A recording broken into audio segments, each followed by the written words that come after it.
अंबड घनसावंगी तालुक्यामध्ये अतिवृष्टीचा घोटाळा झाल्याच्या तक्रारी शेतकऱ्यांनी माझ्याकडे केल्या होत्या। मी तपशिलात माहिती काढली। त्यावेळी 100 कोटीचा घोटाळा झाल्याची माहिती माझ्याकडे आली। मी याची तक्रार माननीय मुख्यमंत्री, माननीय महसूल मंत्री यांच्याकडे केली। मंत्री महोदयांनी सरकारने दखल घेतली आणि जिल्हाधिकाऱ्यांना चौकशीचे आदेश दिले। जिल्हाधिकाऱ्यांनी चौकशी समिती नेमवली। या चौकशी समितीने 72 पानाचा अहवाल तयार केला। या अहवालामध्ये अंबडचे तत्कालीन तहसीलदार चंद्रकांत शेळके, घनसावंगीच्या तहसीलदार योगिता खटावकर यांच्यासह 74 लोक दोषी असल्याचा अहवाल जिल्हाधिकाऱ्यांनी आणि आरडीसी यांनी शासनाला पाठवला। या अहवालाप्रमाणे या सगळ्या 74 लोकांवर फौजदारी गुन्हे दाखल करणे, यांना निलंबन करणे, याऐवजी फक्त 28 लोकांचं निलंबन झालं। 28 लोकांवर फौजदारी गुन्हे दाखल झाले। मात्र दोन्ही तहसीलदारांना वाचवण्याचं काम चालू आहे। मी जालन्याच्या जिल्हाधिकारी महोदयांना 2 वेळा भेटलो। चौकशी समितीबरोबर चर्चा झाली। जिल्हाधिकारी, आरडीसी, चौकशी समिती आम्ही चर्चा केली की यांना तुम्ही वाचवण्याचे प्रयत्न करू नका।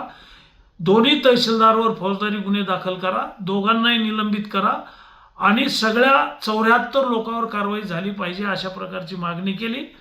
मात्र गेली 4 महिने जिल्हाधिकारी याच्यावर काही कारवाई करत नाहीयेत। विधानसभेच्या सभागृहामध्ये आम्ही हा प्रश्न उपस्थित केला लक्षवेधीद्वारे। सभागृहाला मदत पुनर्वसन मंत्री आशिषजी जयस्वाल यांनी सभागृहाला आश्वासन दिलं की आम्ही दोन्ही तहसीलदारसह 74 लोकांवर निलंबनाची कारवाई करू, त्यांच्यावर फौजदारी गुन्हे दाखल करू। पण अद्यापपर्यंत जिल्हाधिकाऱ्यांनी कोणतीही कारवाई केलेली नाही। खालच्या सभागृहात अनेक आमदारांनी याच्यामध्ये भाग घेतला। विधान परिषदेमध्ये याची चर्चा झाली। विधान परिषदेत आश्वासन दिलं गेलं की या दोन्ही तहसीलदारवर निलंबन करू आणि सगळ्या 74 लोकांवर फौजदारी गुन्हे दाखल करू। 79 कोटीचा घोटाळा आहे, ही सगळी रिकव्हरी या अधिकाऱ्याकडून करू। पण अद्यापपर्यंत जिल्हाधिकारी याच्यावर कुठलीही कारवाई करत नाहीत। उद्यापासून हिवाळी अधिवेशन सुरू होत आहे नागपूरला। मी लक्षवेधी प्रश्न पाठवलेले आहेत, तारांकित प्रश्न पाठवलेले आहेत। अर्ध्या तासाची चर्चा आहे आणि सभागृहाला, दोन्ही सभागृहाला दिलेलं आश्वासन असताना जिल्हाधिकारी यांच्यावर का कारवाई करत नाहीत आणि म्हणून या प्रकरणामध्ये जिल्हाधिकारी त्यांना पाठीशी घालत आहेत। याची नाराजी मी त्यांच्या कार्यालयात जाऊन व्यक्त केली होती। त्यांना 2दा भेटलो होतो, पण त्यांनी काहीही कारवाई केलेली नाही। आम्ही सभागृहाचं कामकाज बंद पाडू, दोन्ही तहसीलदारवर कारवाई होत नाही, 74 लोकांवर कारवाई होत नाही, तोपर्यंत सभागृहाचं कामकाज आम्ही चालू देणार नाही।